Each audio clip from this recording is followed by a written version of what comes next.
Welcome to Playing with Fire, the podcast for people who are ready to custom build their love. We're talking about non-monogamy, however you design it, as an individuation opportunity.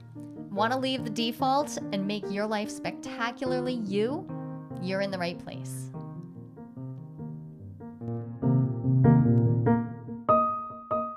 Communication. The word that comes up over and over and over again when people talk about relationships is always like, oh, I need better communication skills. Sure. But I rarely hear people talk about what is that exactly. You know, we talk about it, the meta conversation, but I was not raised in a house that offered healthy communication models. I sure wasn't. And I think a lot of us aren't. And then when I started looking for healthy conversation models, healthy communication models, I turned to a bunch of resources, and some of them worked better than others. I think that having communication tools is great. There are a lot of different ones. We talk about scripting. I know that Emily and Jason Dedeker talk about micro-scripting in their book, Multi-Amory, the podcast Multi-Amory. In the book, they outline micro-scripting. But there are a lot of amazing communication tools. And some of them, I think, they've been around so long that it's easy to kind of take them for granted. And there's one that we use a lot. And when we started putting this in place, I remember thinking, this is a pain in the ass because it takes long and it feels a little stilted. And I still want to talk about it. Absolutely. But I want to talk about it because it changed everything. Yeah. This feels like a Dan Ariely irrationality thing. So we could do something that's quick and doesn't get you at all where you want to be. Oh. Or we can do something that takes longer and gets you exactly where you want to be. Yeah. Which one do you want to do? Okay. So let's talk about Imago Dialoguing. Imago Dialoguing comes out of Imago Relational Therapy. This is Hendrix and Hunt's work. It is a whole therapeutic realm unto itself. And there are some great books out there. You can read Getting the Love You Want. They also have some heavier hitters for therapists. But the core principle, the core practical functional tool, the Imago Dialogue, it's really powerful. And I think a lot of us have been exposed to the principal ideas of it. The idea behind the Imago Dialogue is, I want to feel understood. I would like you specifically to help me feel understood. I would like you to understand me. But it's different to hear it in practice. It's different. It's one thing to talk about a practice, to talk about a way to structure a dialogue. It's another thing to do it. So I think we should demonstrate it. I think that's helpful. Also, though, I want to go beyond that, because one of the reasons I was reminded to get specifically into the Imago Dialogue process is I was reading Jessica Fern's new book. Jessica Fern and David Cooley wrote a new book called Polywise, a follow-up to Polysecure. It's a great book. I'm really enjoying it. And in it, there's a really lovely structured conversational format. And I'm a big fan of tools. And I walked through it. And as I'm walking through it, I'm like, oh, this is incredibly similar to the Imago Dialogue.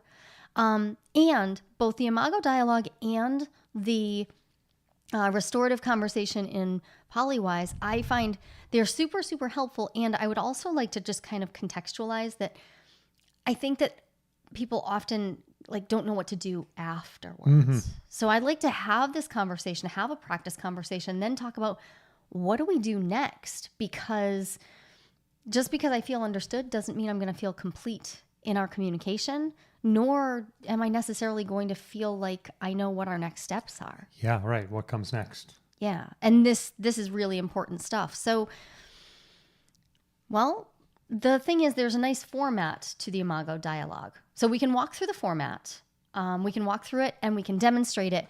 But before I set anybody up with any kind of conversational tool, one of the things that I think of, like that comes right, like this springs right to the top. I teach this in every cohort of the year of opening.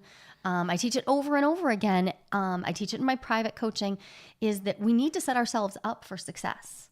And frequently, I think people are experiencing challenges in their relationship because they're using tools, but they're not necessarily, and think about yourself. Are you using a tool without actually setting yourself up to successfully pull off the use of the tool, to actually do something differently? So let's get really practical about set up a conversation. What's the setup? What's the setup? What's the entry point? So an Imago Dialogue is designed to really transform conflict into more connection. It is designed to bring us from being in conflict to being, oh, this conflict is an opportunity for me to know you better, for you to know me better. And I love that about the... it's so helpful because of that. Because what it's doing is using the conflict. So conflict is no longer the enemy. It's not the enemy. It's a route to connection. Right. So everybody who listens to this podcast has probably heard me say before, I'm a fan of jealousy. It's the same thing. Jealousy itself can be actually an instigator of intimacy, but not if I imagine that I have to get rid of it. And so this is a way to see conflict. Conflict can be a route to intimacy, but not if I imagine I have to get rid of the conflict itself. Right? What if I am working to re-understand, to reimagine conflict? Conflict is going to happen. Conflict happens because if we are differentiated, if I understand that you are you and I am me, self, capital S, self, capital O, other, then the natural outflow of that is that we are different people, and therefore we are going to have different experiences, different perspectives. We're going to experience grit. We're going to experience conflict. And that we're going to experience conflict. And one of the ways that conflict can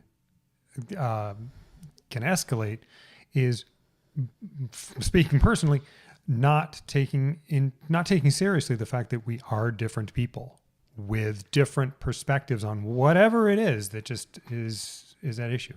Right. So I want folks to be set up for success. And the very first thing that comes to mind when I'm setting up for success is getting intentional about the conversation I'm about to have. So getting intentional for me is a two-part thing. It's one about actually knowing, like, why am I going into this conversation? And if I know that I'm going in, my intention is I want to feel understood, then an Imago Dialogue is a practical and useful tool. It's empirically validated. Like, this has been shown to be effective. And if my goal is to be right, the Imago Dialogue's not your jam. This is not the move. Don't bother.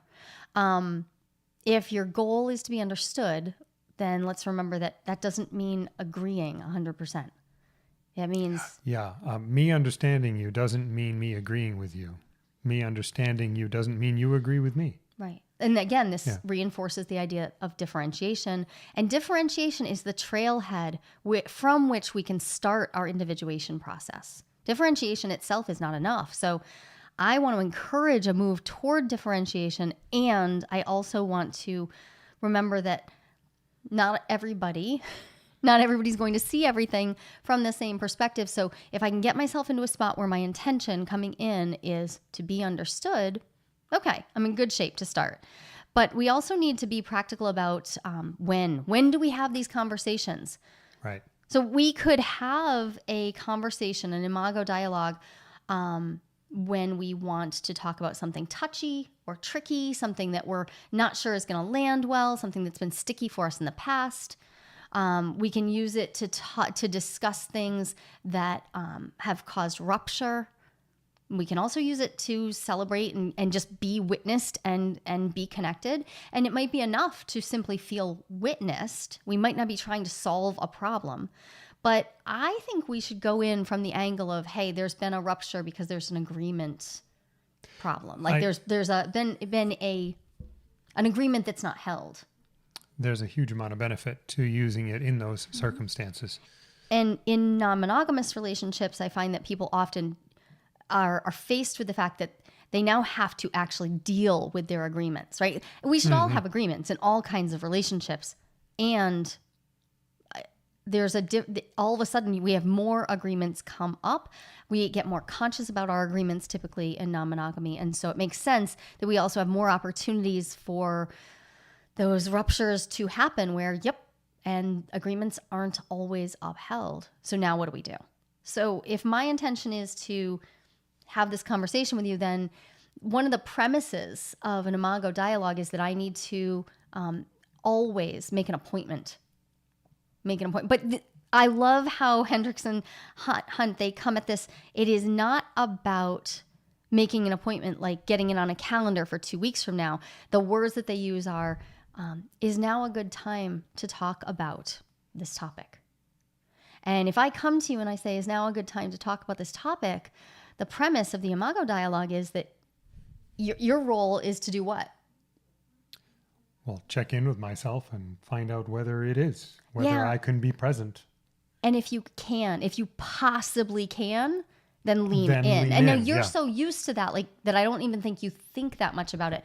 But when we were first learning this this method, you were the kind of person who really relied on avoidance as a strategy. Yep. And you had been for years and years, decades really. And so you would want to put something on the calendar or kind of like push it off. Like, yes, we'll plan to talk about that. And so in the Imago process, the invitation is to make yourself available for these dialogues, to change the way that we communicate with each other. Yeah, I think of it as the first next opportunity, not like somewhere down the road, but as soon as possible. So maybe not when you're walking into a stand-up meeting. Right. But also not just whenever you feel like it. No. Because most of us don't feel like dealing with conflict. Right. But that doesn't mean it's not it's relational to meet each other in that space. So I don't walk around feeling like shoveling snow, but then it snows. No, that's true. And I have to go outside. This is the act of being relational. So and the things to clear out of the way, I mean, halt, hungry, angry, lonely, tired. Right. All those dysregulating things, but those are like resolvable. They're resolvable. You get yourself to a spot of ability. And so we can set ourselves up for success by making ourselves available for this and to normalize. Like, yes, my partner is sometimes going to say, is now a good time to talk about this topic? And to just hear that as an invitation to more intimacy rather than as a rupture itself, right? Rather than preparing, right? But this is where we have to change our mindset around what is our relationship.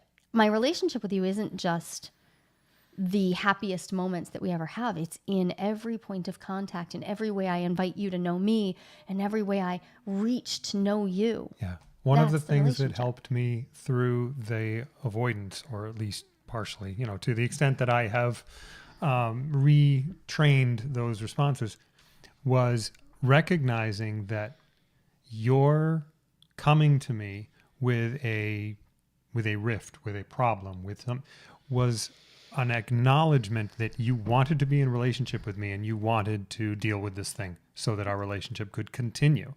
Because, from an avoidant point of view, it's like, oh, this didn't go well for me at all. I don't like what you did, so I'm just going to go over there and leave. Yeah. But you didn't do that. And that was a strategy, but it no longer serves in this situation. It doesn't serve if the goal is continued connection. That was an adaptive strategy. I'm not even sure it worked when you were a child, but I can see why you built it in, why you thought it did. Okay. So we move with intention and we make ourselves available for these conversations. So if I am not able to have this conversation with you right now, then my responsibility is to offer a time within 24 hours that I can make myself available. Yeah. And then some other really basic stuff, like you said, check for hungry, angry, lonely, tired. Hungry's the easiest one to deal with. The others can be tricky, but we deal with those things. Set yourself up for success too by putting your phone out of reach. Right. Focus So on what easy. you're going to do. Yeah. I get distracted by my phone really easily, so I have to actually put it out of reach. And I still like to use timers for my conversations so that I know that I can put it like, what time am I offering here? You know, if I'm offering you 40 minutes, then that's what I've got. I like to use the kitchen timer, the oven timer, so that I'm not, you know, it's like over there and it's set, and yes, it will doesn't go need off. to be monitored. But I don't need to monitor it, and I don't need to have my phone near me because my phone is a big distraction for me. The point of this is to enhance connection. Right. So try to reduce the things that will get in the way. Yeah. And then, you know, regulating your nervous system ahead of time. So you said we should check for HALT, hungry, angry, lonely, tired. And then what do? One of the things you do is regulate your nervous system. So use your NSI drills, your neurosomatic intelligence drills, use your breath work, use all of the tools. Do you do shaking? What do you do? Could you put on some music and re-regulate with that? There are a lot of different ways to regulate your nervous system. And if you're not familiar with neurosomatic intelligence, we have episodes on that. There are some wonderful tools. We have some free videos on it as well. And then co-regulation. I mean, we're doing that right now even. We're sitting close enough that we can overlap and touch because we're about to get into a conversation that's likely to bring up some of our stuff. Right. And which is why we're tired. We're filming this really late, tired. Just because of so what we're taking that into account. Because there's just no more time. Yeah. The reason we spend so much time on this preparation, on getting ready for the conversation, is how activating the conversations themselves can be. Right. Even when we're preparing to do this from a place of like, right, this is fine, and we're practiced at it, it's still a little dysregulating just to consider having the conversation. So we regulate, we co-regulate, we set ourselves up in a good environment. We have made an appointment to have this conversation. This is just the setup, laying good foundation, and then begin with an appreciation. And I'm a big fan of a scripted appreciation. You can do an appreciation that's just genuine and spontaneous, but I like, I'm glad you're here. I'm glad you're here. And I'm glad I'm here. I'm glad I'm here. So let's do this together. Let's do it together. Simple. You can just copy that, like copy paste. Yep. Seriously. I'm a big fan of those little scripts to just get you into, right. I am glad I'm here.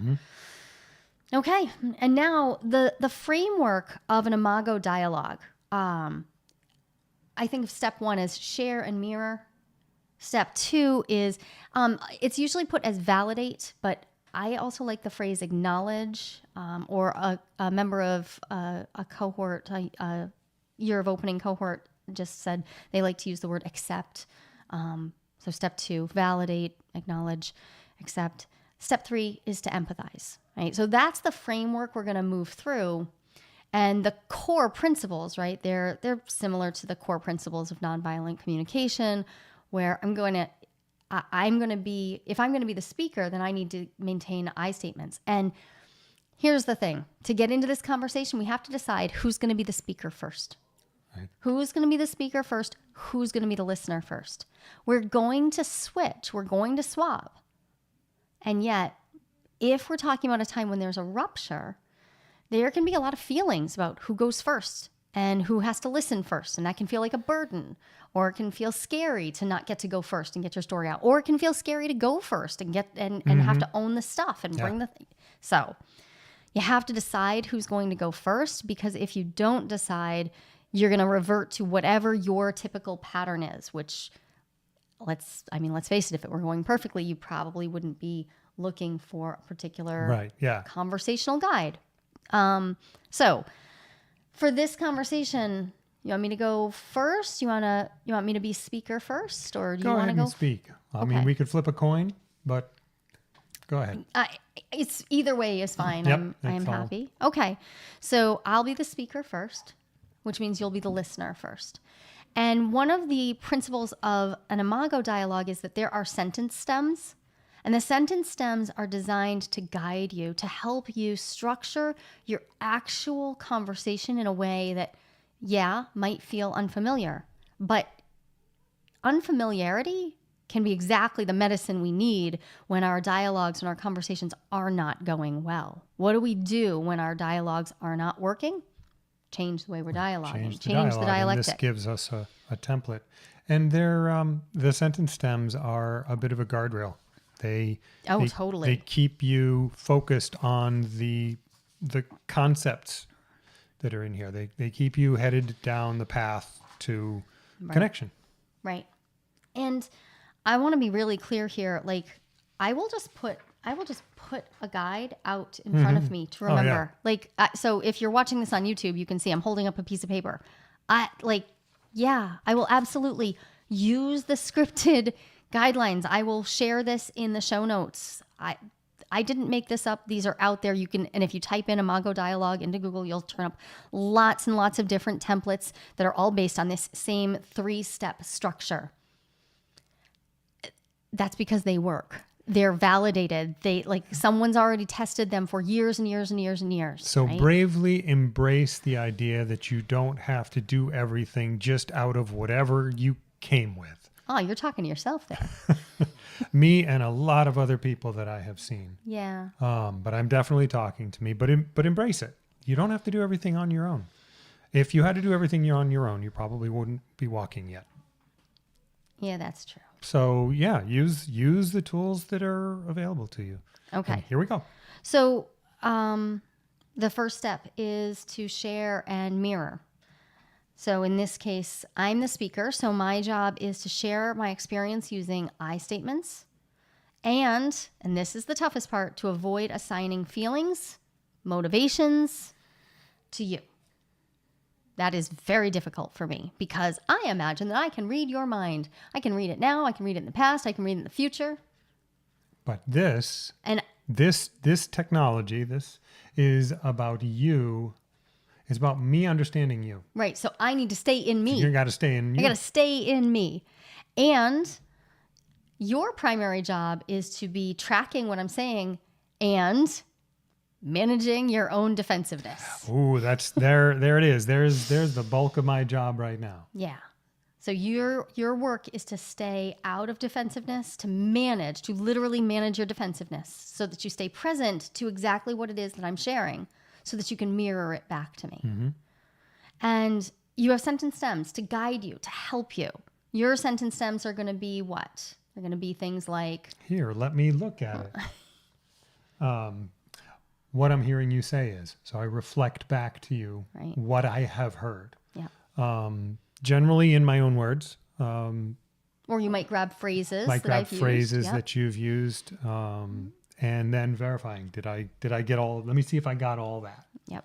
And so all of that is designed to let you hear from me enough reflection of what you have said to feel like you've gotten across what you wanted to. Yeah. And that there's nothing left out, and that I accurately am picking up on what you're saying. Right. And then I check in with myself. If he's asking me, did I get that right? I check in with myself. Did. Yep. Do I have anything to add? Do I have anything to clarify? And now I need to manage any defensiveness that I might have about maybe not being understood right away. You not reading my mind or understanding behind what I'm saying. Yep. You could. Because this is just sharing and mirroring. There's an opportunity to get upset that the listener didn't right away understand what you were saying. And get your perspective and then rush all the way through validate and empathize. Yeah. But there's also this generosity for the listener to embody where you can ask, is there more? Is there more? Is there more? And then we'll move into step 2. But let's go ahead and get started. Let's do step 1. Step 1. Okay, so I'm the speaker. I'm going to use a situation that has certainly come up plenty and has come up recently. Okay. So when you came home last night and you were 45 minutes, over 45 minutes past when I expected you home, past the time we had agreed on and that I thought you were coming home, I was pretty freaked out. I was pretty scared. I got myself into bed because it was pretty late. And so I got myself in bed and I had my heaty pad and I had my weighted blanket and I set the lights and the fan was on. Like I'd done all the things I do to manage my physical body. And I'd been doing really well while you were away. But then I got in bed and I just felt like I was white knuckling it. And I felt really stuck. I felt scared. I was overwhelmed and then but I'd gotten through the time when it was up to when you were supposed to be home. And then the minutes were clicking by. And as the minutes clicked by, I felt more and more, it wasn't just like white knuckling. Now I was getting like angry. I was feeling anger, and I can say it was anger now, but honestly at the time it was more like feeling lost and enraged. But like the lost feeling, like I felt really lost because I also felt this like, and this dismissed. I felt thrown away. I felt like I didn't matter. So what I'm hearing you say is that while I was gone, you were already getting dysregulated. Yeah. Before anything, before you an were agreement late. had Yeah, even of course. Yeah, come into question, that's true. you were already getting dysregulated. And then when I didn't show up when I had agreed that I would, that dysregulation started to magnify, and you started to be to feel very lost, and then angry. And it sounds like there's some scared in there as well. I did feel scared. Yeah. And a lot of tension and fear and anger. Mm-hmm. That's all true. All right. What else? Did I get that as much as I said? Yeah, you did. Okay. And I also was really proud of myself because I had done all the things I said I was going to do to take care of myself. Mm-hmm. So I want to celebrate that because I did the things and then, yeah. Then I didn't feel like I could manage anymore. So I was starting to freak out. Okay. And then I was starting to freak out. So I'm hearing you say that you had started, and then you had started to be dysregulated, and then you dealt with that, and then you found that rather than there being a resolution, it got worse. Mm-hmm. Okay. Yeah. All right. Is there more? This is my opportunity to just tune into my body and find out if there's more. And as I do, I'm noticing that I've got a pit in my stomach, and there's something now, like it feels like I can't talk because I don't want to say the next piece. But yeah, so there is something more, which is that when things started to spiral, my thoughts started to spiral, and I started to say really mean things to myself in my head. And I was starting to kind of get into one of those loops that we talk about where I'm starting to it feels dangerous. Okay. So I hear that in addition to the fear and the tension and the feeling of being lost is this internal pattern that you get into of beating yourself up, of self harm, self. Yeah, I mean, I was taking care of my body. I did a good job. I got into my drills. I was doing I had my Buzzy toothbrush, and I was doing like all of my neurosomatic drills. And I got in the shower, which is why you found me in the shower when you came home instead of in bed, because I was like, I'm gonna go take a nice hot shower, and that did help. But my thoughts were still spinning. So you were regulating your nervous system as best you could, but you still had these spinning thoughts. Yeah. Okay. So do I have that right? Mm-hmm. Okay. Is there more?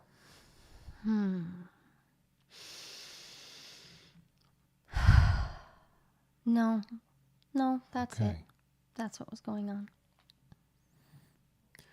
So I find myself in the process of that, wanting to weave in empathy into this part of the discussion. And I don't think there's anything wrong with that, but going too fast, too far too fast can get in the way of the whole Because you might process. miss, if you try to empathize, it might look like you're trying to fix and rush Right. me past my story, past my data, Yeah. past my share, past the clearing that is.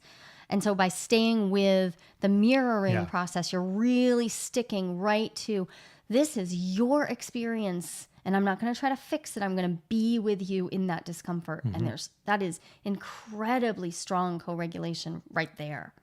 So you're showing up for me in the moment. Because it's worth pointing out that empathizing can turn to soothing, which can feel like a rejection of your feelings. Like, Right. oh, let me help you not feel that anymore. And then too, if I get stuck in my stuff, then I might try to stop you from empathizing, and then now I'm soothing you. And now we've looped. And now we missed it. We we're missed not the there thing. yet. Nope. So we were doing share and mirror, and now we're moving to validate and acknowledge. So now, the speaker has I feel understood. feels understood. Again, you didn't have to agree with me. Nope. You could disagree with my facts even, but understand, like, okay, this was your experience. Mm-hmm. This does not mean that you're agreeing 100%. It doesn't mean that you condone any particular behavior. It doesn't mean that you co-sign how I chose to deal with my stuff. I could have feelings about, well, why were you getting dysregulated about me being gone when that was part of the agreement? That's not relevant here. Yeah. So it's really important to stick to the mirroring process and not get into explanation. Again, managing defensiveness and managing to just stay with, I don't have to agree. Right. I'm in understandment phase. You started Understandment? this. You started this by saying that one of your jobs was to speak in I statements and not to assign motivations and feelings to me. Mm-hmm. I have the same job here. It is not for me to, at this point, be judging or second guessing your experience at all. I mean, it kind of sounds silly to say. Why did you feel that way? Is not a helpful question at this point. Not right now. It is only about that you felt it. So Yeah. I've seen it. I've mirrored it. You have agreed that I've reflected what you intended to say. Yeah. And so now my sentence stems are, that makes sense to me because. Even if it doesn't make sense to you in that situation, like if I were in your position, I might not have felt those things. That's not the kind of sense we're talking about here. The sense is, I understand you well enough to say, that makes sense to me because, for example, I know that my pattern of behavior has left you not totally sure whether you can rely on me and yet still relying on me. So when I feel teary even, like, we've worked through this before quite a lot, and I feel teary even having you say that. Because when you said that makes sense to me, I heard you say, like, oh yeah, you're really entering into my reality, my perspective long enough to just let that be. Mm-hmm. You're playing the as if game. As if you were me. As if my perspective were valid. Right. Which we fall out of when we're in disagreement and disruption. Conflict can break that. So that makes sense to me because I know that in situations that you can feel abandoned. I know that's a thing that can happen for you, and that is what you were left with.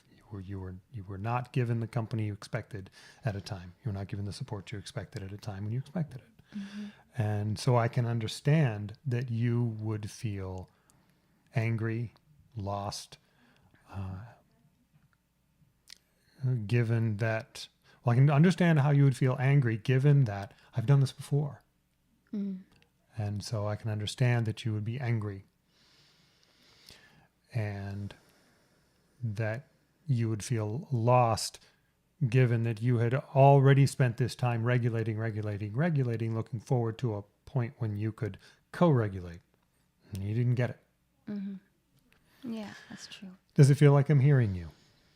Yeah, it does, especially because you were able to point out the pattern that you know. Yeah, that you acknowledge that it is part of a pattern. That feels especially like you saw and heard me. And so that was right out of the script. Does it feel like I'm hearing you? Very important question. Yes, I've said things. I even think I might be right, but it doesn't matter if it doesn't land for you. Mm-hmm. Okay, so it does feel like I'm hearing you. You're hearing me. What else do I need to know to understand your perspective?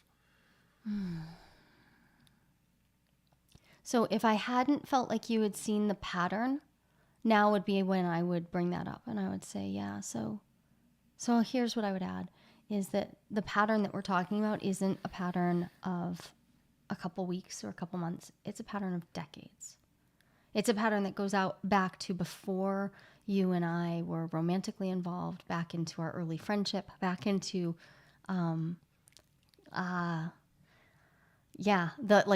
my early adulthood, and that I knew you to be a person who did what he wanted when he wanted, and so I could just see how this could maybe go on forever.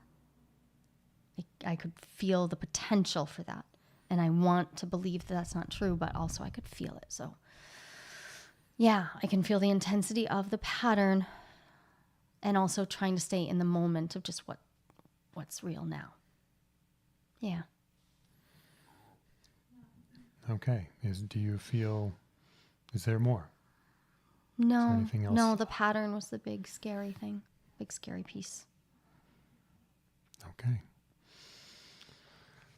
So now, moving to empathize. Mm-hmm. So I can imagine that you're feeling disappointed, which may feel even minor compared to the other things that you've described, but I can imagine that there's disappointment in there. If you had been looking forward to my competent return and you didn't get it, that's disappointing. And also, I imagine that you might have felt that sense of hopelessness of, yeah, this pattern will never go away. Yeah. And that sounds very disorienting and scary.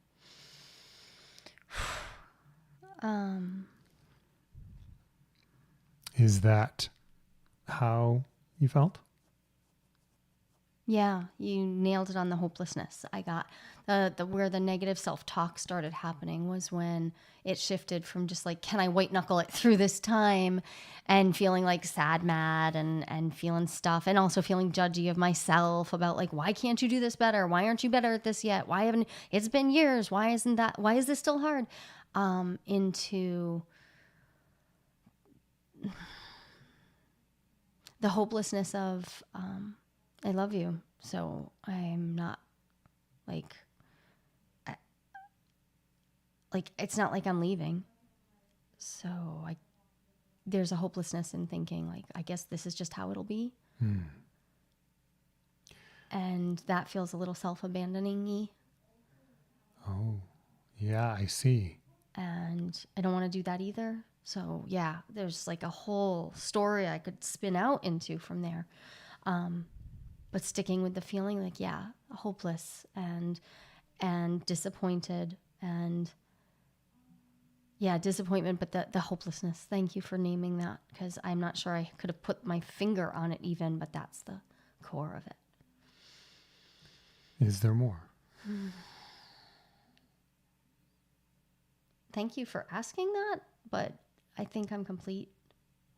I think that's all. And that is a point in the conversation when it can be hard to ask that question as the listener in a situation like this where I, as the listener, have been hearing things that had very large negative impacts on you. Mm-hmm. I might feel like I've heard all I want to hear, but you might not have been able to say everything yet that you needed to say. Yeah, and I'm a high I'm a high context person, so I I will keep offering, like I sometimes will keep offering details because I'll like tell you the story and then I'll tell you an like an analogy or a metaphor and then I'll tell you the story again. And that's just because that's how I make sense of my world. I offer a lot of detail.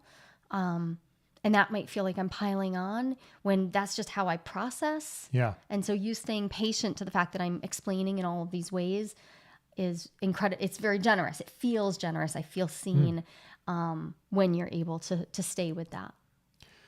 Okay. And so knowing that about you, because we've had these conversations many, many times, makes the conversation less emotionally fraught for me, which, less dysregulating, I should say, which is to say, the more you do these conversations with someone, the better they go.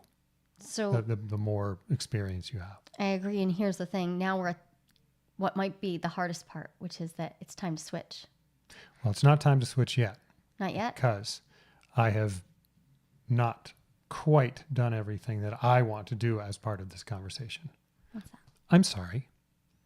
I'm sorry I was late, and I'm sorry that I didn't contact you.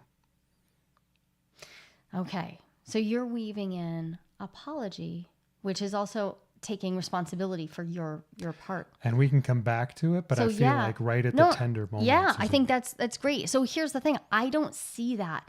And often I feel like the tool, the Imago tool, many restorative conversational tools, they leave you kind of adrift at the end and they're just like, so now apologize, take responsibility and agree. Make new agreements. Like make a new agreement. Like as if that's simple. That reminds a lot of me us of don't Steve know Martin. How to be a millionaire and never pay taxes. First, get $1 million. Then there's a lot to that step. Yeah, that step is not okay. Apologize, take accountability. So we're at that stage of the conversation where it's time to switch, and you felt the impulse to apologize, and if you don't currently have the steps for an apology and accountability letter, if you don't have steps for that right now, I encourage you to get the steps. Like I have a guide. There are lots of guides out there for what a really quality apology looks like. And that's what I mean. At the end of these, the Imago Dialogue of restorative conversations, there's just a lot of times it's just sort of, okay, now like just go handle it. And I want you to have the next step. There's a whole other set of technologies for that. Other technologies. Yeah. Apology and accountability ladder is my preference. I like that one. I like then to move into an agreement process. And I have a very specific agreement process I teach in the year of opening and I teach to my private clients. And those are all important. And I don't want to go so far down that before we switch. Right. So I hear your apology. That's all. Thank you. I'm not, I think I would just end it there. I would not, rather than get deep into the responsibility steps of the apology ladder, I would offer that we switch. And in order to switch, I actually need to do a little regulation to make some space to hear you share and mirror and for me to mirror. So I'm going to, I'm going to do a little bit of nervous system regulation. I like to stack up my tools. So I am doing a thing that I do with my ankle and a thing that I do with my my eyebrow. And okay, I feel a little bit better. I'm also laughing. Laughing helps. There's a million things. Shake it out. In the process of listening, I was doing some regulation along the way. At some point on the video, you can see me sticking my tongue in my cheek, which is one of the things that I like to do, and some other things. Yeah, I was regulating along the way. I wasn't just white knuckling it through. Yeah, nervous system regulation happens on a micro scale very, very quickly. Again, you can go back and listen to whole episodes on that, but you don't have to. It doesn't have to be.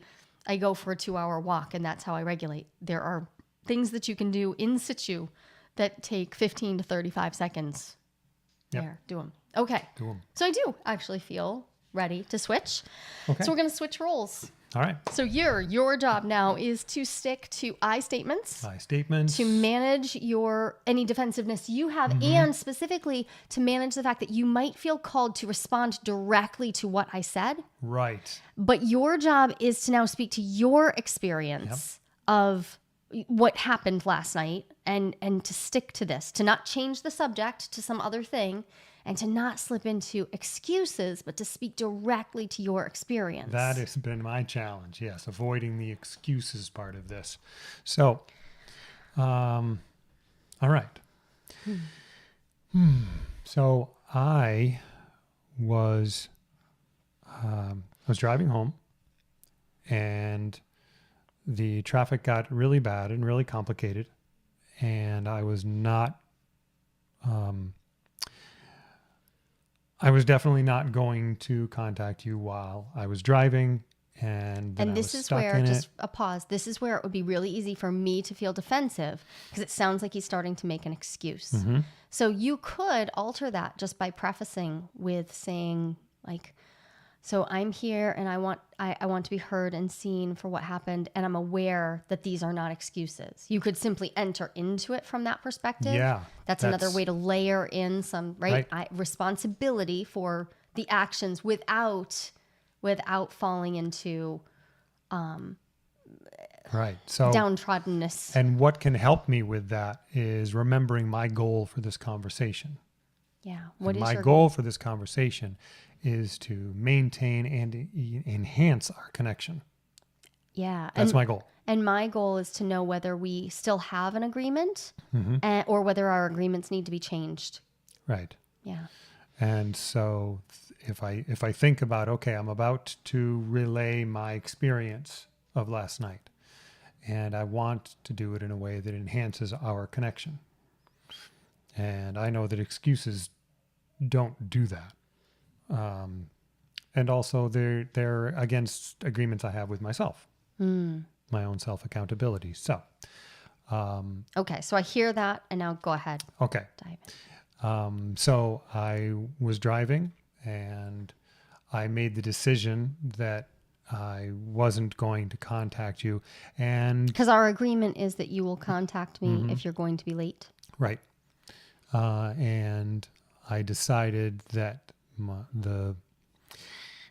that it was not safe in the moment to contact you, and I didn't apply creativity to this circumstance to say, well, let me figure out a way to do that. I just carried on in the moment. My goal was to get home rather than adhere to our agreement. And that has flavors of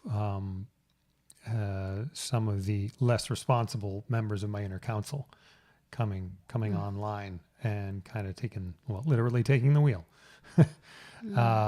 And so rather than solve the problem of how do I keep my agreement with you, I chose some other agreement that I had with myself or with one of my inner council members, and I just decided to push on home. Can I mirror back so that I don't lose the tracking? Absolutely. So I'm hearing that last night you were in traffic, which maybe you hadn't expected, that you felt like it was unsafe then to reach for your phone and to contact me, even though you were aware that you would be late and therefore out of agreement. But you were aware of that, and that you were aware that I'm not sure whether you were aware that you didn't have access to your creativity, or you're just aware of that now. But I hear you being aware of that, and that you are having some feelings about who in you was driving those decisions. I'm hearing that. Okay. Yeah. That's Just check to make sure I have the listener responses. I'm the listener right Oh now. yeah, I'm the speaker. Okay, so yes, that's right. And you're calling out the idea that I might be having feelings about the parts. Yes, I do. So I have I have piles of self-judgment around how it went, particularly knowing that, I could feel it being a continuation of a pattern that I've been trying to change. And so I have a bunch of feelings about that. But last night, what were you feeling specifically? Help me understand. Last night I was feeling guilt coated with justifications and excuses. Because I can feel now how in the moment I knew I was, well, first of all, supposed to have been home earlier than I was going to be home. And second of all, not doing the things I do when that happens, because of course that can happen sometimes, but I didn't contact you. And so I could feel the parts of me scurrying around trying to shore up my position of having not contacted you, even though I said I would. So Let me see if I got that. So you feel a blend of feelings, and that now you're noticing is like there was guilt underneath, but last night you were feeling like maybe self-righteous. That's a good word for it. Yeah. Like defended and like I have a reason and I get to do this. And this is justifiable. Yeah. And right. Justifiable. And that you truly felt that, and that you were, and that you didn't feel like you had access to being creative in the moment to meet the needs of the agreement. Yep. And that, but I also hear that you're now feeling judgments of yourself for how you were feeling last night. Like you're having meta judgments about yourself. That is accurate. Yeah. Okay. Is there anything more?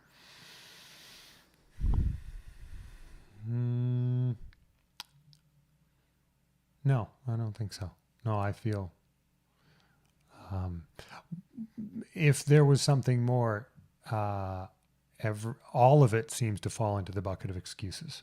And so this is where you manage your defensiveness. This is where I manage my defensiveness. And sort out the difference between an excuse and like what your experience actually is. Okay, there is something more beyond that, which is I came home and saw that you were in the shower instead of in bed, and knew immediately that there was going to be a conflict. And I think it's interesting that I said it that way. There was a conflict. The future had in it me dealing with that conflict. And so I had the avoidant feelings come up that I then had to manage so that I could honor at least the commitment that I have to you, if not the agreement to be on time or let you know, at least the commitment to stand in that with you so that we could work through it. And the avoidant habits and tendencies were like, find a way out. Okay. So I had to manage that. So I'm hearing that when you came home, not only were you already aware of being out of alignment with your agreement, but also you right away were aware that there was conflict present, and that you weren't just out of integrity for yourself or accountability with yourself, but you were also, it sounds like you were aware that you had been, and I want to use this word gently, like that you had been caught, like that you were being seen. Oh yeah. I wasn't asleep. That's a good way of like, saying it. You couldn't hide that. And so you had to face in the moment that there would be ramification, where there would be outcome because of this.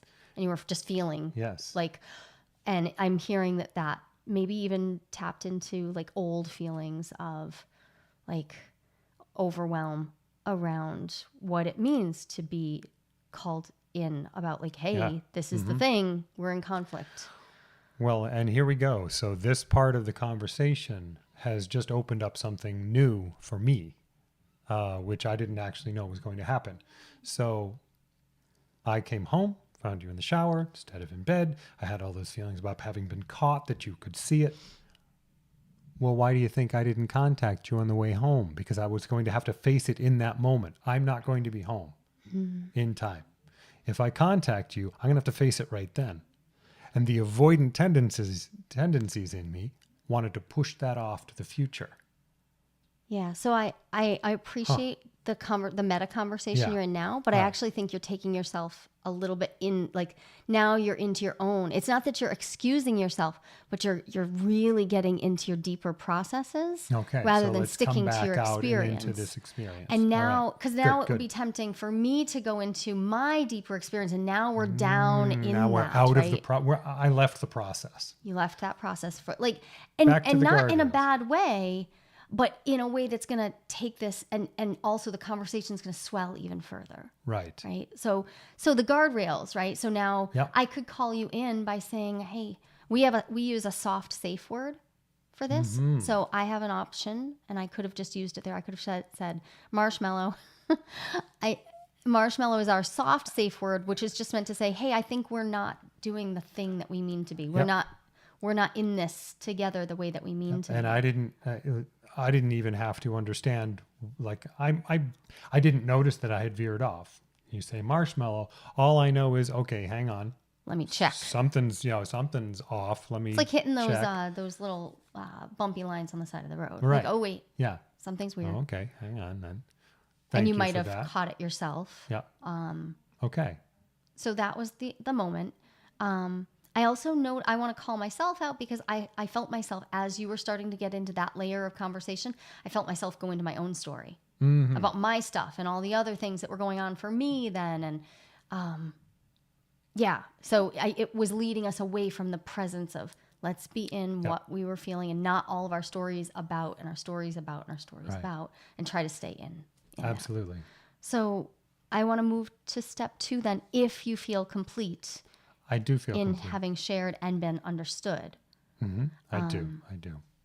And I don't. Oh, One go more meta point completely outside of this is I think it's a significant contributing factor to that little detour that we just took, is that we're both very tired right now. We are very So tired. It's keep true. in mind that But we have these preparation- conversations when we're tired all the time. We absolutely do. I mean, we all, like humans do. humans And do.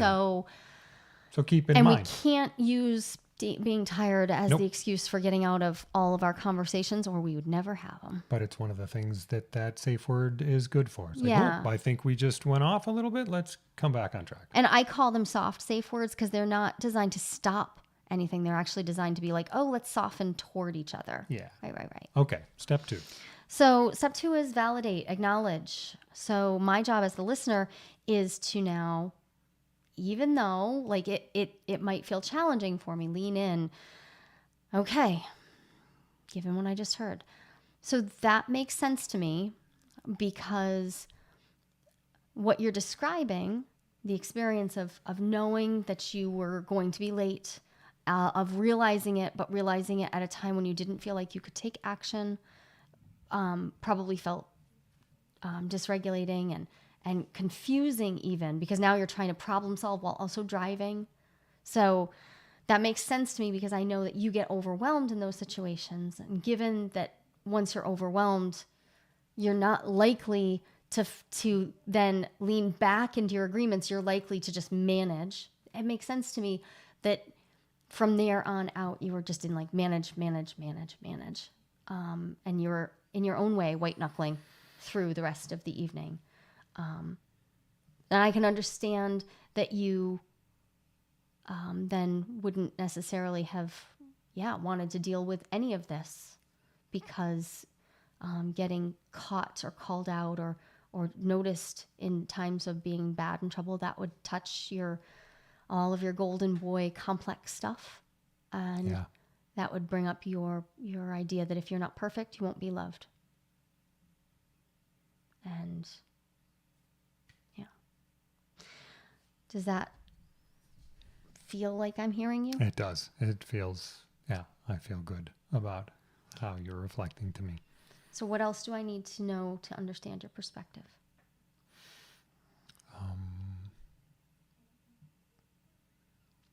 Just that in all of that, with all of that said, I'm still totally on board with the original agreement. I don't want to change it.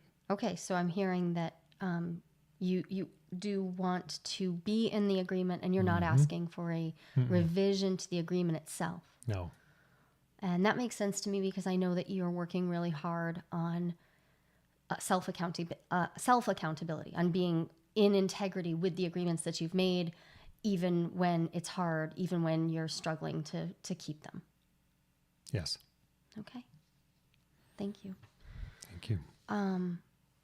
So I'm going to move into empathizing now. And this can be really tricky when I feel like the harmed party. Right.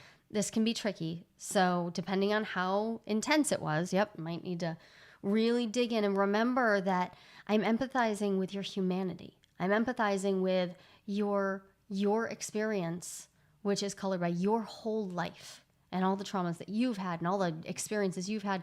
I am not trying to agree with your position as in I would feel that way if I were you.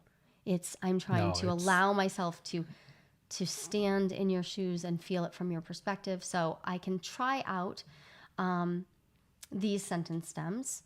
I imagine that you felt scared as you started to notice that the time was just not going to speed up for you and somehow magically get you to where you needed to be, like that in fact you were just up against an unworkable situation.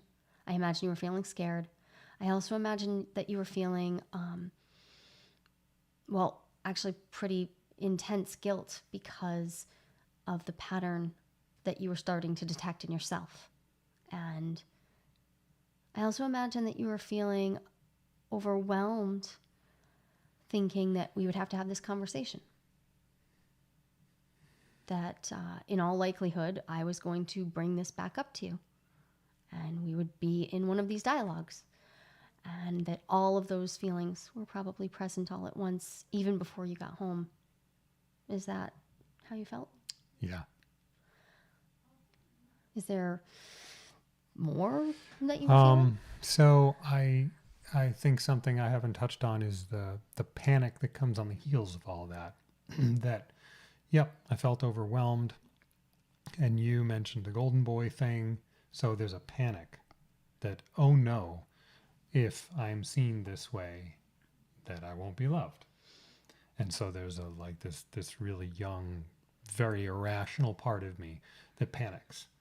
I don't panic well.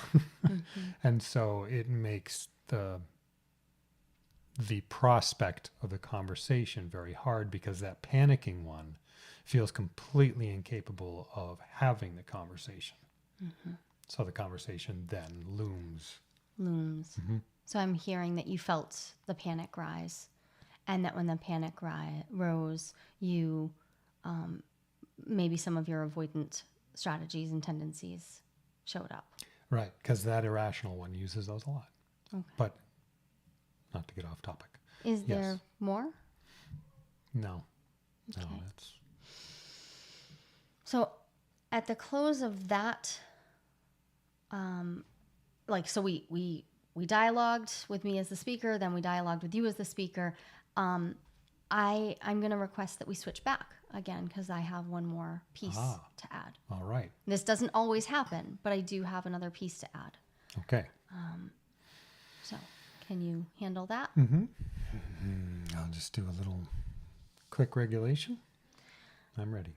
Okay. So there's one more piece to it that I wasn't aware of, but last night I was also aware, as I got into the shower, I was very aware of the fact that it was likely going to be me who needed to bring this conversation up and do the emotional labor. And I I felt that, and then it was true. That's how I experienced it. Was you came home and I felt you come to greet me, and I felt the tension, and I didn't want to fight, and I felt hope in a moment. There was a moment where I felt hope that you would address it right then. But we didn't. I didn't, and you didn't, and I felt like then the emotional labor of, oh, if we're going to dialogue in a structured, healthy way about this, like, I'm gonna have to do it. So, and I felt a way about that. I hear you saying that with everything else that you were feeling, you felt the need to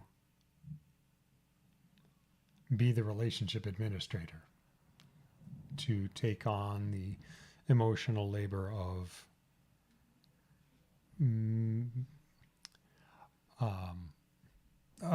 addressing this directly, rather than either ignoring it or pushing it down the road or having it come up some other way. You felt that it was going to fall to you, and then it did.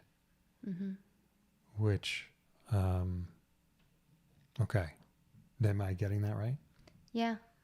And that brings me into a place of anger and frustration and like systemic level. Like then it brings me up out of my stuff and into my systemic level frustration about the asymmetry in not just our agreement, but so many people's agreements that I see where one person, one or the other, does that emotional management and caretaking and like handles that, or at the very least initiates over and over again. I was feeling all of that.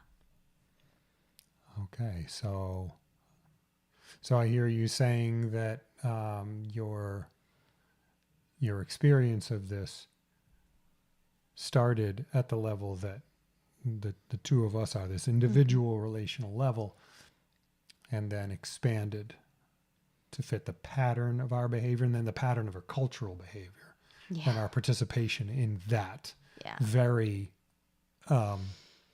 unfair, asymmetric fact of our... Okay. When you mirrored that, I felt like, So yes, I hear that you understand me. Okay. Thank you. Is there more? No, that, like, I felt my body received that and felt seen. All right. Yeah. And I don't have anything more from my side. Yeah, that makes sense to me. So I skipped a step. Yeah, you go ahead and skip through. Like, you'll walk still We'll go right through.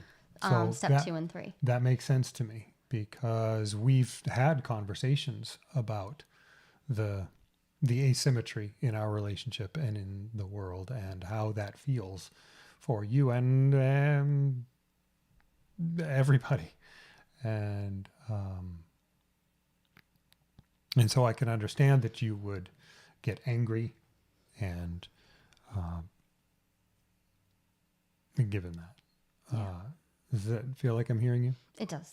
Yeah. Okay. Thank you. Thank you for this additional piece because I feel much more complete. Something felt incomplete and now I feel, that feels good. Okay. Thank you. Do you, so I can imagine that just like magnified everything else. Yeah. Oh. Yeah. All right.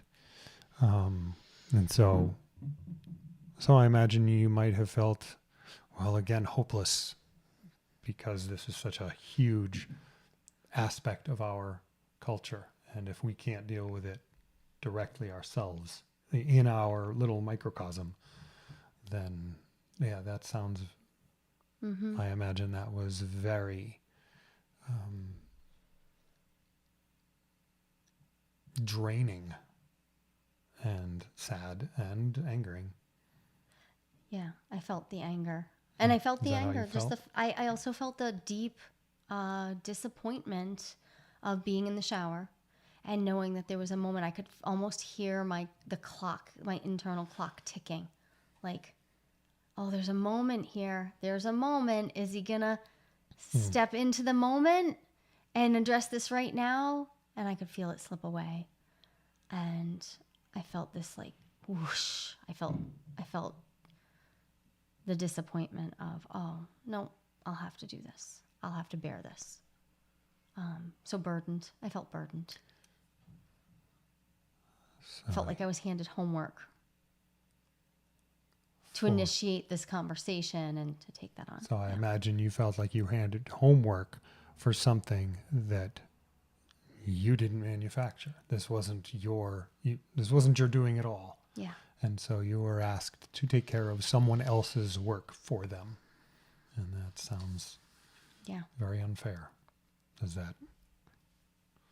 That is how it felt. It felt unfair. And and I appreciate that you apologized before the switch. I appreciate that you grabbed onto it and you followed the first, couple steps of the apology ladder. And to move forward, I feel like a full apology and accountability ladder process would help us make a new move through this, because the apology and accountability process is where I usually feel like you get it, and I'm like, not only does he hear me, but also he's willing to take steps to make sure it doesn't happen again. Yeah. Which is what are you going to do? That's not mine. That I'm not going to manage this for you. That you're not going to manage it. I'm requesting, can we do an apology and accountability process? Absolutely. Okay. So first of all, I'm very sorry. I'm sorry for not having used the tools that I could have to make sure that I did something that I'm not very good at. Yeah. And I know I need alarms and tools and reminders for myself to make sure when dealing with time that I deal with it well, and then that I reach out and update you with what's going on. I'm very sorry that I didn't do those things. So you hit step 1, you said you're sorry. Step 2, you name what it was that happened. And step 3, why was it Step bad? 3 was it was bad. Yeah, why? So I have a question for you. So the apology and accountability ladders, much of that is folded into here. Folded in. So I think of this as just sort of walking through to get to step 4, where you tell me, how are you going to prevent it from happening again? So just like a quick recap, because we've been into the details, but I'm sorry that I was late and didn't contact you, and that you felt lost and hopeless and burdened and angry. And to prevent it in the future, which is what my original goal was, is to keep this from happening again and maintain the agreement. I will add the alarms to my phone before I leave.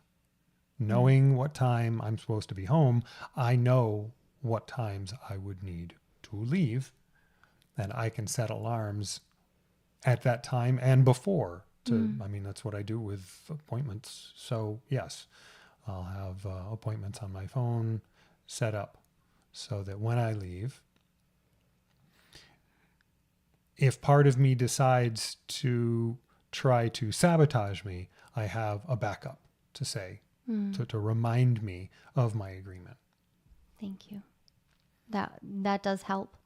And I appreciate that effort. I still feel nervous about it, but thanks. One other thing that I will do is I will find accountability buddies. Because it occurred to me that, I'll show you my phone before I leave. No, that's putting the burden on you again to say, look, here's what I'm doing. No, but I have other people in my life that I can do that with. It also leans into that golden boy tendency of wanting me to now give you a gold star for being a regular, decent human who upholds your own agreement that you made. That's not right. But I can have other people help me. Yeah. Again, I can ask for help. Yeah. And I really appreciate that you said at the outset that you didn't want a change to our agreement. And I'm going to say that given what you've just said, I don't need a change to our agreement either. I would like to uphold. We have a current, what we call an MVA, a minimum viable agreement, which is a particular process that I teach inside the year of opening. And we still use them to this day as part of our agreements. We actually have 3 phases of agreement, but though that is a part. So I would like to keep that in place so that you have time to, like put some of these steps into action and see how they work. I don't want to like try to shift the agreement. I instead would like to give you the time to see. So let's stay in this agreement. Thank you. I appreciate that. Because this agreement process is supposed to be about a month, right? So we got like a month left. Yeah. So let's stay in it and see how the results are. We'll review when we review our agreement. Thank you. So that, to my mind, to step out of the Imago Dialogue, we went through the Imago. We did it through, then we switched, then we wound up switching back. Then we went into an apology and accountability process. And then at the tail end, I very quickly met you with, and we might have needed to get into an agreement process. And this is where, to my mind, this is so, so important. If you don't currently have agreement processes that are just repeatable actions, not just, we have agreements. Like, what is your process? How do you get to agreements? I find that most people don't have a structured agreement process that allows them to have clearly defined agreements that let them experiment with what conditions do you need to hold yourself accountable, to hold yourself responsible, to hold yourself in integrity. What can we do to actually make these agreements work? So at the end of all this amazing dialogue comes, maybe we do need clearer agreements, or maybe we need to release ourselves from some agreements that don't actually work. But if you don't currently have agreement processes, that is, there are many episodes worth of material in that. And like I said, I teach it inside the year of opening. So if you're interested in structured agreement processes, that's one of the things we do. And that was awesome. Yay us. So high five. Yay us. So especially to be in our own actual shit while we're doing it. Like, this is hard. Yeah, it is hard. And we could have switched it and the topic would have been different. If you were speaking first, the topic, you would have brought me a different topic. Right. So, you looked a whole other experience. For anybody who's imagining that Ken's the bad guy in this relationship, that is very much not the case. There's no, this dialogue was about you having ruptured an agreement, have not followed agreement, but we have these dialogues about stuff that I am either out of alignment about, or just ways I'm behaving in our relationship, or ways that I'm showing up that don't work for you, things that are issues, or ways that I am trying to integrate my dating life into our life. There are a million things, and those are equally valid for this process. Totally. So this is a long process. And this is one of the reasons people get frustrated. But do you see how much, I wish we could actually just look at it with an MRI, how much stuff got mined while we maintained. And we are tired. It is 1:30 in the morning. I have just worked a 14-hour day.